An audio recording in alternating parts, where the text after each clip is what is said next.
Seterusnya, nak mula nak berakhir sahur ni bila? Ataupun bolehlah nak mula dan nak akhirkan. Kalau nak mula sahur tu sendiri, bila kita tengok suhur dengan sahur, okey, kembali kepada perkataan sahar. Sahar itu pula maksudnya ialah akhir malam.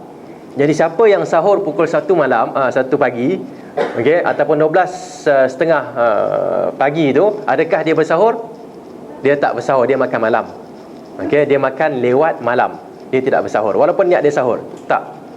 Okey. Jadi kalau nak sahur sahar itu wabil asharihum yastaghfirun. Seperti dalam ayat Al-Quran, orang yang beriman ni antara sifat mereka ialah di waktu sahur ataupun di waktu sahar, di waktu akhir malam, mereka banyak minta ampun. Okey, banyak minta ampun di waktu akhir malam. Kerana akhir malam itulah antara masa mustajabnya doa kita.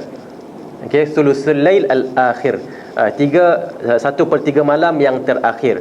Caranya ialah bagilah malam tu bagi kepada 3. Malam mula maghrib, iaitu letaklah pukul 7.30. Subuh mula pukul 5. Letaklah pukul 6 tak apa. 7.30 sampai pukul 6. Bagi kepada 3 malam yang terakhir itulah boleh dikirakan sebagai waktu sahar ataupun waktu untuk bersahur. Okey. Dan yang terbaiknya ialah dekatkan dengan subuh, rapatkan dengan waktu subuh. Cuma kita akan timbul masalah, ustaz, kalau rapat sangat nanti takut termasuk, kan? Takut termasuk waktu subuh tu. Jadi kita nak bincangkan benda tu. Pertama, wa kulu washrabu hatta yatabayyana lakumul khaytul abyadu minal khaytil aswadi minal fajr. Dan makanlah serta minumlah sehingga nyata kepada kamu benang putih cahaya siang dari benang hitam kegelapan malam, iaitu waktu fajar. Boleh makan, boleh minum sampailah waktu subuh, sampai terbit fajar ataupun terbit subuh. Okey. Sekarang ni ada hadis yang menyatakan idza sami'a ahadukumun nida, sekiranya salah seorang daripada kamu mendengar azan, wal ina'u ala yadihi, dan bekas makanan atau minuman berada di tangannya, fala yada'hu, jangan letakkan, hatta yaqdiya hajatahu minhu, sehingga dia selesai hajatnya daripada yang dia pegang itu. Okey, kita pegang, elok je pegang tu. Allahu akbar, Allahu akbar. Nak buat apa ni? Sedih lah kan, tak boleh minum. Kan, nak buat apa? Ikut hadis ni yang diriwayatkan oleh Imam Abu Dawud, okey, dan merupakan hadis yang sahih, jangan letak kecuali selepas habis. Ataupun bukan habis, selepas minum sekadar yang diperlukan. Mungkin diperlukan tu habislah, mungkin diperlukan tu sedikit. Okey, so hadis menyatakan demikian. Okey. Dan sebelum tu, kalau nak tengokkan dekat mana mula-mula saya rasa Ustaz Fazlin dah sebutlah benda ni kan, sepatutnya bahawa puasa itu maksudnya ialah muka surat 3 kalau siapa ada kertas kerja ni, menahan diri daripada perkara yang membatalkan puasa bermula daripada terbitnya fajar hinggalah terbenamnya matahari disertai dengan niat. Mula dengan fajar, akhir dengan terbenam matahari. Faham ya? Itu definisi. Okay, itu definisi ataupun pengertian puasa. Okey, selesai yang tu. Yang kita pun dah bacakan hadis ni. Kita nak buka sebelah dan nak bacakan huraian oleh Al-Imam Ibn Hajar Al-Asqalani, yang mazhabnya juga mazhab Syafi'i. Okey, tak payah ambil yang lain. Ambil yang lain nanti takut orang kata keluar mazhab lah apa semua kan. Okey. Jadi ambil mazhab yang sama juga, senang. Okey. Hadisnya, la yazalun nasu bi khairin ma ajjalul fitr. Manusia akan berada dalam kebaikan selagi mana mereka mempercepatkan berbuka puasa. Hadis ini riwayat Al-Imam Al-Bukhari, hadis yang sahih, tiada masalah. Al-Imam Ali bin Hajar Al-Asqalani Asy-Syafi'i telah membahaskan hadis ini dengan berkata, kitab yang mensyarahkan ini namanya Fathul Bari. Okey, Fathul Bari syarah kepada Sahih Al-Bukhari. Okey, jadi Imam Ibn Hajar yang bermazhab Syafi'i, dia kata, ini bacaannya ataupun ini dia punya petikan dan juga terjemahan. Nak baca Arab ke baca Melayu terus? Tak apa, tuan-tuan dan puan-puan baca yang Melayu, saya baca yang Arab. Okey? Tanbihun minal bid'il munkarah, di antara bid'ah-bid'ah yang munkar, ma uhditha fi hadzal zaman, apa yang berlaku di zaman ini, min iqa'il adzan tsani, iaitu melaungkan azan kedua, qabla al-fajr, sebelum waktu subuh, binahwi thuluthi sa'ah, dengan anggaran 1/3 jam, fi Ramadan, pada bulan Ramadan. 1/3 jam berapa minit? 20 minit lah, kan? Kemudian apa? Wa itfa'il masabih allati ju'ilat alamatan li tahrimil akal, di samping memadamkan pelita-pelita yang dijadikan tanda pengharaman makan dan minum, wasyurbi ala man yuridu siyam, bagi mereka yang ingin berpuasa. Okey, za'man mimman ahdathahu, perbuatan ini dianggap satu usaha berjaga-jaga dalam ibadah, annahu lil ihtiyati fil ibadah. Okey, wala ya'lamu bidzalika illa ahadun nas, perkara ini tidak diketahui kecuali oleh segelintir manusia sahaja. Okey, kemudian tak habis lagi tengok wa qad jarrahum dzalika, perbuatan ini juga telah menarik mereka, ila ansaru la yu'adhdhinuna illa ba'da al-ghurubi bidarajah, untuk tidak melaungkan azan kecuali selepas terbenamnya matahari seketika, litamkinil waqti, untuk memastikan waktu, za'amu, pada sangkaan mereka, fa'akharul fitra, dengan ini mereka telah melewatkan berbuka puasa, wa'ajjalus sahura, dan mempercepatkan bersahur. Okey, wa khalafus sunnah, dan mereka telah menyalahi as-sunnah. Sunnah siapa? Sunnah Nabi SAW. Falidzalika qalla anhumul khair wa qalla anhumul khairu kathirun fihim asy-syarr. Okey, disebabkan inilah kebaikan menjadi sedikit di kalangan mereka, dan keburukan menjadi banyak di antara mereka, di kalangan mereka.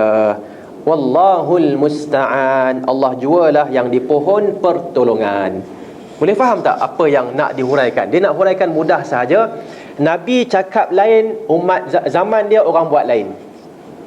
Nabi kata orang akan menjadi baik, kebaikan akan ada pada manusia sekiranya bab puasa, sekiranya mereka cepat buka puasa, iaitu terbenam matahari je buka puasa. Okey, dan akharus sahur, hadis ini juga sambungannya, wa akharus sahur, dan mereka melewatkan puasa, melewatkan sahur. Okey, jadi nak jadi baik ialah buka kena cepat, sahur kena lewatkan. Kemudian Al-Imam siapa dia, Ibnu Hajar Al-Asqalani cakap di antara bid'ah, perkara baru dalam agama yang munkarah, yang munkar, yang tidak baik, bid'ah yang tidak baik. Kerana ada bid'ah yang baik, okay, dan ada bid'ah yang tidak baik. Bid'ah yang baik ni maksudnya yang menepati agama. Contohnya sekarang ni guna kamera, kan, betul tak? Pasang aircon, ni bid'ah baiklah ni, kan? Betul tak? Tak ada masalah lah. Ke nak kena buang kursi semua, duduk atas lantai balik? Tak, kan? Bid'ah-bid'ah yang dunia tak ada masalah kalau membantu. Okey. Kemudian juga buat kelas tazkirah semua ni, ini dianggap sebagai bid'ah, tapi bid'ah yang baik. Tapi bid'ah yang tak baik dalam agama tu langsung, Nabi buat lain, kita buat lain. Okey. So dia kata Al-Imam Ibnu Hajar Al-Asqalani yang bermazhab Syafi'i, dia kata bid'ah yang tidak baik ialah yang berlaku di zaman kita. Apa dia? Letakkan masa awal sedikit untuk berhenti makan, sedangkan masa tak masuk lagi, iaitu sembahyang subuh, waktu subuh tak masuk lagi. Ada tak bid'ah tu zaman sekarang ni? Jangan kata tak ada lah, memang ada lah, kan? Saya berani cakap pasal Imam Ibnu Hajar, masa dia 20 minit, kita dah diskaun sikit jadi 10 minit. Betul tak? Kan kita ada dalam takwim yang baru, takwim mana-mana pun adanya subuh, kan? Sebelum subuh ada apa? Ada imsak. Inilah dia, imsak. Okey, tapi zaman dia lagi dahsyat lagi. Dia orang lebih warak lagi. 20 minit. Kita kurang warak sikit. Maknanya kalau ikutkan zaman dia tu, kita ni tak kena jugalah, pasal kita dah langgar 10 minit, kan? Jadi dia orang dah letak 20 minit. Nak makan 20 minit sebelum azan tu, okey, jangan. Macam ni kita buat, seolah-olahnya, kan, kita buat macam ni, kita sebut je, kita tutup tanda-tanda, kata ada lampu, tutup lampu. Bila tutup lampu, orang tengok tak ada lampu, tak boleh makan dah, tanda, kan? Okey. Dan Imam Ibnu Hajar mengatakan benda ni yang tahu ialah apa saya nak sebut, bahagian yang jaga bahagian agama ni lah. Okey, jabatan agama lah, okay. Bukan sini, jabatan agama dululah. Jabatan agama ni sahaja yang tahu, orang lain tak tahu. Okey, kenapa mereka buat begitu? Zaman Ibnu Hajar, kerana untuk nak berjaga-jaga, lil ihtiyat, berjaga-jaga. Takut maksudnya sebutir kurma yang masuk tu dah masuk waktu subuh. Jadi nak berjaga-jaga tu kita buat macam ni. Okey. Kemudian disebabkan mereka berjaga-jaga di waktu sahur, mereka juga berjaga-jaga di waktu berbuka puasa.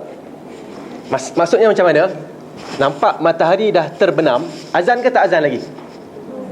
Azan ke tidak? Tak, mereka takkan azan. Mereka akan tunggu sekejap. Nak pastikan masa tu memang betul-betul matahari dah terbenam. Takut-takut matahari terbit balik kan. Tak ada, kita tambah saya lah. Dia tak ada sini, saya tambah ya. Okey, bila dah terbenam tu litamkinil waqti, untuk pastikan waktu. Jadi jangan azan lagi, tunggu sekejap lagi dia terbenam betul-betul, barulah azan.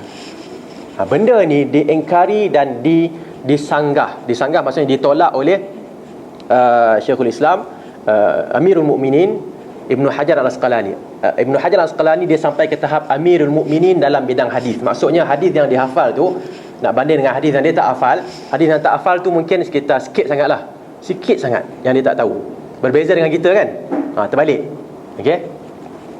Jadi dengan itu Ibnu Hajar sebutkan lagi, disebabkan perkara kecil inilah kita nampak banyak keburukan dalam masyarakat. Yang kecil Nabi bagi ni pun hampa tak boleh buat, apatah lagi yang lebih besar. Dan Nabi kaitkan kebaikan dengan perkara ni. Bila tak buat yang ni, artinya kebaikan tu tak ada. Faham tak? Okey. So sekarang ni kita memang perlu berhati-hati. Maksudnya bila dah azan tu berhentilah kan. Tapi kalau sampai ke tahap 10 minit sebelum azan baru terjaga, tengok je nasi tu, tengok je, ini dah dianggap sebagai melampau. Makan je, makan dan sampai waktu azan tu, okey, minum, okey, lepas tu berhenti. Okey.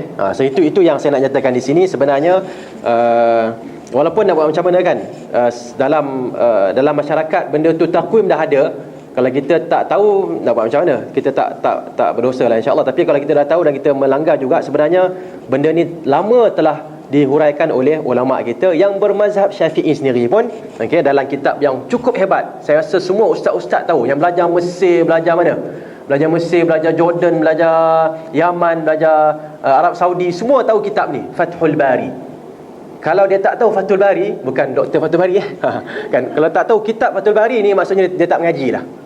Kerana kitab yang cukup masyhur, seolah-olah tak tahu menteri Perdana Menteri yang pertama Malaysia. Macam itulah. Siapa dia yang pertama kat Malaysia ni? Takkan tak tahu kan?